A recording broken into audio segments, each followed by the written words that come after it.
आप लोग एक शपथ लीजिए, अपने आप से लीजिए। इस शहर के एक बुजुर्ग पिछले कई सालों से, करीब 3 या 4 साल पहले उन्होंने मुझे यहां अपने शहर में दावत दी थी, तब मैं आया था। जनाब अभय मराठे जी अगर वो कहीं हो तो उनको मेरा प्रणाम। तब भी मैंने ये बात कही थी और आज मन से जो भी उद्घोषिका थी, जाने अनजाने में उनके मुंह से वो नाम निकला। दुनिया में कभी सरकारें कोई बदलाव नहीं करती और जो राष्ट्र सरकारों पर निर्भर रहते हैं उन्हें कभी वैसा देश नहीं मिलता जिसकी वो कल्पना करते हैं। दुनिया भर में जितनी भी सभ्यताएं हैं, उनके मानने वाले उस समाज में जो ताकत पैदा करनी होती है वो तमाम अलग अलग क्षेत्रों में काम करने वाले लोगों के माध्यम से होती है।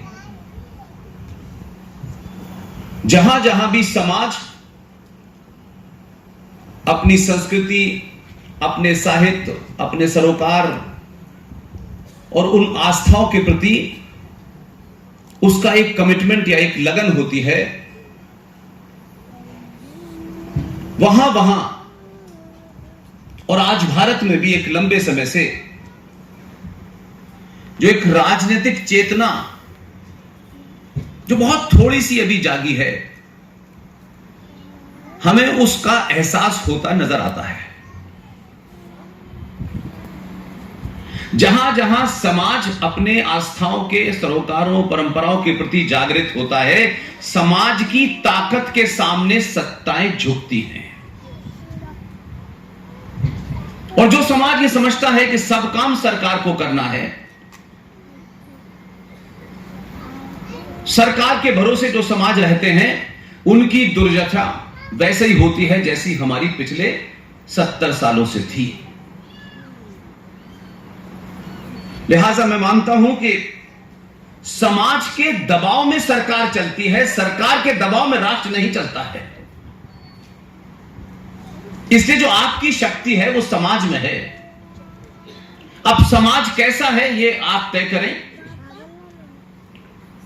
समाज की प्राथमिकता क्या है, समाज चाहता क्या है, समाज के लिए महत्वपूर्ण क्या है, समाज के मुद्दे क्या हैं, चुनौतियां क्या हैं। तो जब समाज की चुनौतियों में पेट्रोल की कीमत, प्याज के दाम, 2 रुपए किलो चावल और 1 महीने की बिजली का बिल माफ हो जाए, तो फिर उनको सरकारें भी वैसे ही मिलती हैं। इतने लंबे कालखंड में कभी वामपंथ की सरकार के समर्थन से बनी, कभी सरकार सेकुलरिज्म के नाम पे बनी, तरह तरह के पाखंड जितने भी दुनिया में हो सकते थे, सब इन 70 सालों में उनका प्रयोग हुआ। सरकार ने तय किया कि आज से देश सेकुलर हो गया है, तो आप सेकुलर की परिभाषा गढ़ने लगे।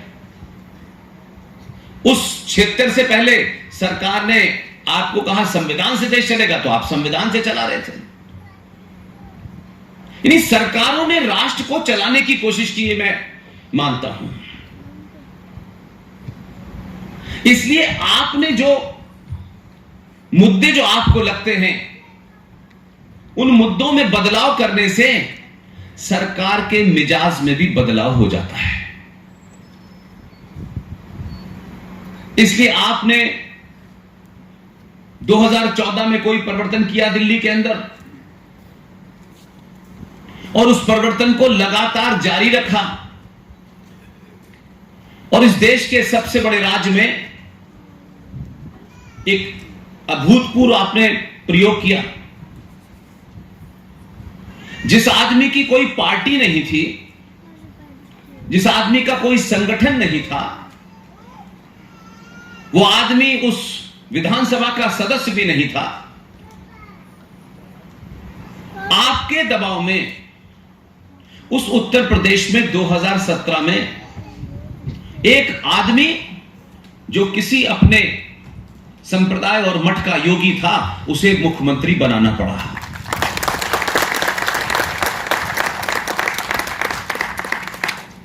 और जब स्वार्थ नहीं होते, ये 200 पैसे की टिकट लेकर के एमएलए एमपी बनना और एमपी एमएलए बन के अपने घरों को बनाना, बड़ी बड़ी कारें खरीदना, बच्चों को विदेश भेज देना और देश भर में पाखंड करना कि हम आपकी समाज सेवा करने आए हैं। आप इन पाखंडियों को पहचानिए, ये अपने बीच में भी हैं और दूसरे भी हैं। ऐसा नहीं है कि आपके साथ नहीं है, और ऐसा भी नहीं है कि आपके समाज में अच्छे लोग नहीं हैं। लिहाजा मैं मानता हूं कि सरकार कब उस काम को करेगी या नहीं करेगी, इसकी चिंता छोड़ दीजिए। सरकारों पर निर्भर रहना छोड़ दीजिए। आपके साथ दूसरे बहुत सारे वर्ग रह रहे हैं, उन्होंने 70 सालों में कभी सरकार बनाने की कोशिश नहीं की कि हमें सरकार बनानी है। वो ये जानते थे कि हम सरकार कभी बना नहीं सकते क्योंकि गिनती में हम कम हैं। उस सच्चाई को जान करके उन्होंने आपके बीच में से लुटेरे और दलालों को पकड़ा और उन चाटुकार लोगों से अपने हित के वो काम कराए जो हजार और सनातनी हिंदू समाज, क्योंकि उसकी प्रायोरिटीज में, उसकी प्राथमिकता में जीएसटी की टैक्स और इनकम टैक्स में कितनी कमी मिलेगी इस बार की सरकार में, सरकार क्या क्या फ्री दे सकती है, सरकार स्कूलों में फीस कम कर सकती है, इन मुद्दों पे जब आपने चुनना शुरू किया तो वो ये जानते थे कि ये असली मुद्दों की तरफ कभी आएंगे ही नहीं, क्योंकि असली मुद्दों के लिए अपने आप से लड़ना पड़ता है, अपने स्वार्थ को मारना पड़ता है, अपने लालच पे काबू पाना पड़ता है। उत्तर प्रदेश में सरकार बनी, जिन बातों को हम अक्सर जाने अनजाने में कहते हैं, भूल जाते हैं। उत्तर प्रदेश में दबाव बना, अपनी सरकार पे दबाव बना, जो मैं पहली प्राथमिकता मानता हूं कि जो राष्ट्रवादी सनातनी हैं उनको अपने लोगों के ऊपर ज्यादा दबाव बनाना चाहिए। हमारे यहां इतिहास में एक पाखंड हुआ, मुगलों में बहुत सारे आए, सेकुलरिज्म का, यह हिंदू मुस्लिम यूनिटी का सबसे बड़ा स्तंभ है। और क्योंकि हम बेसिकली डरपोक और लालची लोग हैं, इसलिए दूसरे के बने बनाए नारे और नैरेटिव के अंदर उसको आगे प्रचार करना शुरू कर देते हैं। और अकबर को महान बताया गया, वो तो किताबों में बताया गया, लेकिन उसकी महानता का गुणगान ज्यादातर समाज ने किया और झूठा किया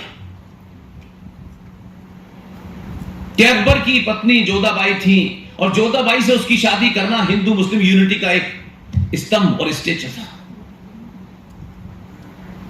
लेकिन योगी के आने के बाद एक मांग उठी, यह कैसा सेकुलरिज्म का स्तंभ है? अगर यह सेकुलर था जिसको आप परिभाषित करते हैं, दुनिया उस सेकुलरिज्म को नहीं मानती जिसको आप मानते हैं। तो जिस जगह का नाम हमारे पुराणों में मिलता है, हमारे साहित्य में मिलता है, हजारों साल पुरानी संस्कृति में मिलता है, उसका नाम था प्रयागराज।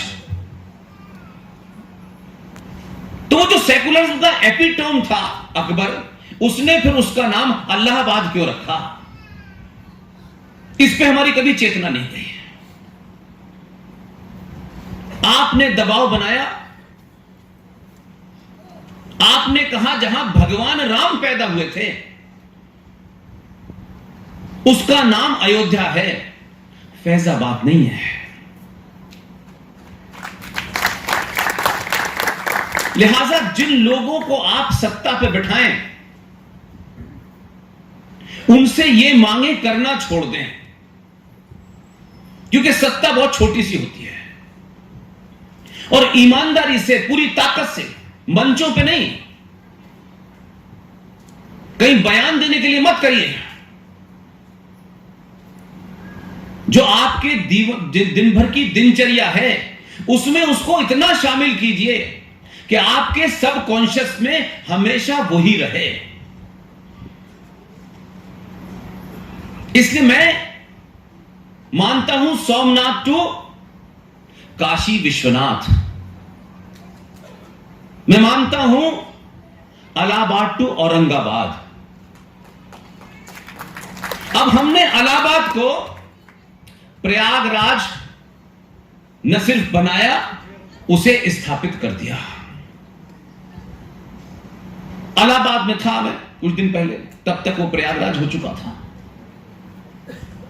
इसलिए इस शहर में जितने भी सनातनी राष्ट्रवादी हैं वो अपने मन में एक संकल्प लें। सरकार कौन सी आएगी, कैसे आएगी, हमारी आएगी, उनकी आएगी, छोड़ दें और संकल्प लें कि हम जितनी भी एक दूसरे को पत्राचार करेंगे, एक दूसरे को बोलेंगे, चाहे पोस्टर छपवाएं, चाहे बैनर छपवाएं, हर जगह हर दुकान पे जो सनातनी की है उस पे एक इस्लामिक आतंकी जिहादी आताताई आक्रांता औरंगजेब का नाम नहीं होगा। इसलिए इसको मलट करके संभाजी महाराज होगा।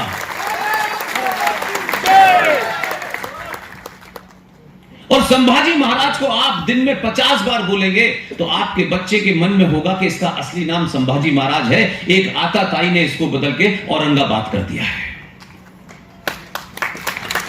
ये आपके बीच में से जाना चाहिए, इसके लिए किसी पार्टी के पीछे मत कूदिए। मेरा मानना है पार्टियां पिछलग्गू होती हैं, पार्टियां बड़ी कमजोर होती हैं। वो आपको मूर्ख बनाने में इसलिए कामयाब हुई क्योंकि हिंदुओं के ठेकेदारों ने आपको मूर्ख बना के रखा। और यही कारण है कि आप अपने अंदर की उस शक्ति को कभी पहचान नहीं पाए। हिंदुत्व के नाम पे बड़े पाखंड होते हैं हमारे यहां।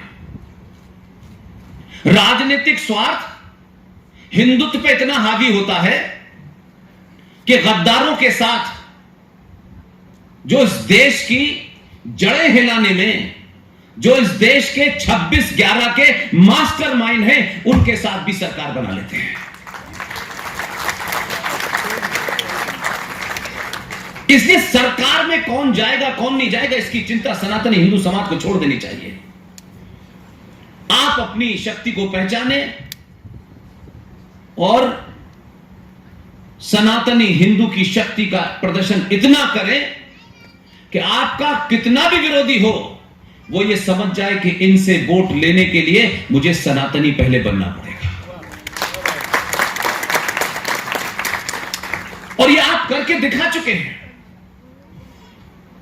आप पिछले 70 सालों में यादव थे, ब्राह्मण थे, ठाकुर थे, कलवा पटेल, लौवा पटेल, ये दुनिया भर के जितने भी डिवीजन और विभाजन हो सकते हैं, ये सिर्फ बीमारी भारत के सनातनी हिंदुओं को थी। जैसे लोगों ने वोट दिया वैसे ही लोग आए, लेकिन देर से सही, 700 साल के बाद ही सही, पहली बार आपको अपने होने का बोध हुआ और आपने सनातनी होके जब वोट दिया तो 2014 पैदा हुआ। इसलिए ये कोई इतना बड़ा मैथमेटिक्स नहीं है कि इसके लिए 5 साल तक आपको परेशान रहना है। मैं सार्वजनिक मंचों से कहता हूं, न मेरा किसी पार्टी से संबंध है, न मैं किसी की 2 पैसे की मेंबरशिप है, और बड़े सारे हिंदू संगठन है उनसे तो बहुत ही दूर रहता हूं, क्योंकि वो झूठ का प्रचार बहुत करते हैं और अपने ही लोगों को फंसाते हैं और अपने ही लोगों को मरवाते हैं और उनके मरने पे वो अपनी राजनीति करते हैं। ईमानदारी से इस देश के अंदर बहुत कम लोगों ने यह कोशिश की, और उनमें 2 नाम ऐसे हैं जिसे आप महाराष्ट्र की शान कह सकते हैं। यह बात अलग है कि लोगों ने उनके प्रति पढ़ी पढ़ाई बातें तो करी नहीं, सुनी सुनाई बातों का प्रचार किया। इसलिए हमारे बीच में वो बहादुर मौजूद थे, उनके वंशज मौजूद हैं, लेकिन कभी भी हमने उनको पब्लिक डिस्कोर्स में नहीं लाए।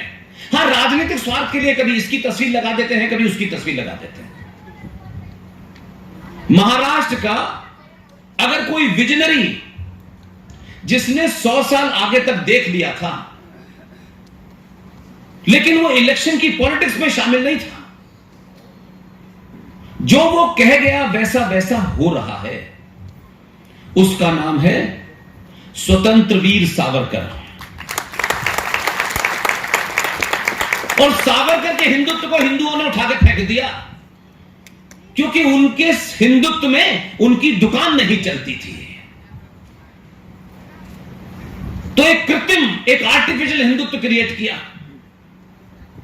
और जो टेरिटोरियल हिंदुत्व है, यानी बॉर्डर के अंदर, उस हिंदुत्व के बारे में ज्यादा कहा, क्योंकि उसमें उनकी कायरता छुप जाती है।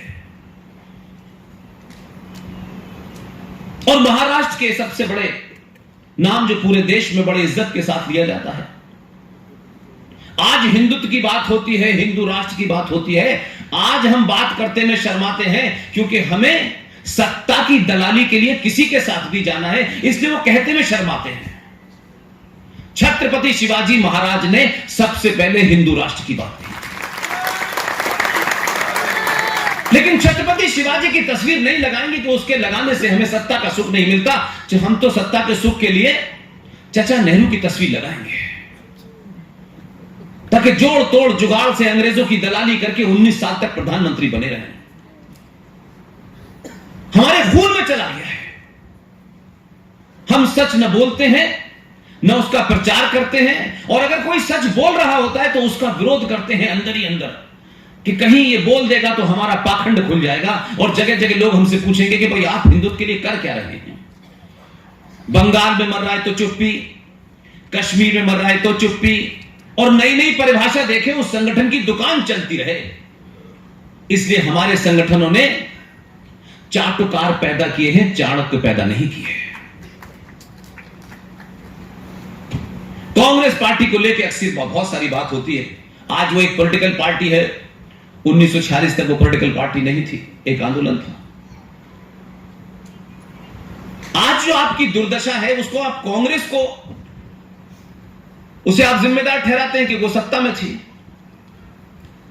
लेकिन कांग्रेस की शुरुआत कहां से हुई और कैसे हुई, अगर ये आज के बच्चों को पता चल जाएगा तो वो शायद इस कांग्रेस पार्टी का चरित्र समझ जाएंगे। और मैं किसी के पार्टी के ऊपर कोई आरोप नहीं लगा रहा, जिस तरीके का इतिहास मुझे पढ़ाया गया है मैं उसी को सामने रखना चाहता हूं। हमारे जमाने में जनरल नॉलेज का सवाल आता था, इंडियन नेशनल कांग्रेस पार्टी की स्थापना किसने की है? और उस वक्त सिर्फ हमारे कॉन्शियस में इतना ही होता था कि जो लिखा हुआ है उसको लिख दो, वो क्यों है, कैसे है, उसका आगे पीछे हमने कभी सोचा नहीं। बात खत्म हो गई, हमारे यहां बैठ गया है। लेकिन आज इस संचार क्रांति के दौर में सब कुछ अवेलेबल है, और शायद आज हम ज्यादा आसानी से कनेक्ट कर सकते हैं, क्योंकि आपको संचार की इस क्रांति में किसी सरकार, किसी रेडियो, किसी दूरदर्शन पर निर्भर नहीं रहना है, क्योंकि संचार की इस क्रांति के अंदर दुनिया से आपके पास इंफॉर्मेशन आ रही है, और वो भी फ्री। 1857 की बहुत हमारे यहां बातचीत होती है। मंगल पांडे का नाम आता है कि 1857 में भारत की आजादी का पहला युद्ध का बिगुल बजा था। अब ये सारी चीजें किताबों के नैरेटिव हैं। इसके पीछे की कहानी के बारे में आज तक या तो लोग शर्माते हैं, या लोगों को आज भी डर लगता है कि ये बनी बनाई व्यवस्था जैसी भी है, गंदी कुचली, इसी को चलने दो, क्योंकि इसको तोड़ेंगे तो हमारी शक्ल जो है बड़ी बदसूरत नजर आएगी। 1857 में मेरठ के अंदर जो पहली गोली चली मंगल पांडे नाम के एक सिपाही के द्वारा, उस पूरी क्रांति ने भारत के क्रांतिकारी और अंग्रेजों को आमने सामने खड़ा कर दिया था। यानी उसमें जो ब्लड शेड हुआ, उसमें अंग्रेज मारा गया, क्योंकि उस बीच में कोई था नहीं। कई लोग मारे गए, कई जगह हत्या हुई। इसलिए जो लोग आप पे राज करें, अगर आप उनकी उस बैकग्राउंड को नहीं समझेंगे तो आप शायद सही नतीजे पे नहीं पहुंचेंगे। अंग्रेज समझदार थे। अंग्रेजों को लगा कि अगर भारत में लंबे समय तक राज करना है तो ये जो कन्फ्रंट्रेशन हुआ है 1857 का, ये अगर बढ़ा तो अंग्रेज तो गिनती में बहुत कम थे, उनकी गिनती तो बहुत कम थी, और अगर इसमें वो मारे जाएंगे, क्योंकि अंग्रेज अपने आदमी नहीं खोना चाहता था, तो बहुत सोच समझ के किसी को पता ना चले। और उस वक्त के तथाकथित जिन्हें हम बड़ा महान योद्धा मानते हैं, उनकी दलाली से एक छोटा सा काम हुआ जो किसी ने उसकी ओर ध्यान नहीं दिया। 1857 के बाद अंग्रेजों को लग गया था कि हमें कोई मैकेनिज्म भारत में रहने के लिए तैयार करना होगा। और आप सोचिए कि इटावा नाम की एक जगह है उत्तर प्रदेश में, जहां से यदुवंशी उत्तर प्रदेश के मुख्यमंत्री 2-3 बार बने। उस इटावा के अंदर एक कलेक्टर था, और ये पूरे देश को पता नहीं, बहुत धीरे से उस कलेक्टर को एक काम सौंपा गया, और उस कलेक्टर ने भी इतनी सफाई से, जैसे आज ऑस्ट्रेलिया से, इंग्लैंड से, अल्बानिया से फ्रॉड भारत में आते हैं, भूखे नंगे लोग जिनकी ना कोई संस्कृति थी, वो आपके बीच में आते हैं और बहुत बारीकी से आपके भोले भाले लोगों को ये बताते हैं कि यीशु ने क्या कहा है। जैसे यीशु के पास ये सुन के आ रहे थे, यीशु ने क्या कहा, इन्हीं के कान में बताया था, मदर टेरेसा के कान में। और फिर मदर टेरेसा यहां आई, और उसके अलावा कई आए, एक मैंने सुना कि उड़ीसा में भी आए थे, और वो किस तरीके से यीशु के मैसेज को आपके बीच की भोली भाली जनता के बीच में, जब चलचित्र नहीं था, जब दूरदर्शन नहीं था, जब टेलीविजन नहीं था, वो कैसे फिल्में दिखा दिखा करके आदिवासी इलाकों में आपको कन्वर्ट कर लेते थे। आपको एहसास ही नहीं हुआ वो कब आए। इसी तरीके से 1857 के बाद बहुत खामोशी से, बिना शोर मचाए 1885 को कांग्रेस पार्टी की नींव रखी गई, और किसी ने उसमें कोई यह नहीं कहा कि यहां से क्रांति होने वाली है। इटावा का एक कलेक्टर था जिसका नाम था A.O. ह्यूम।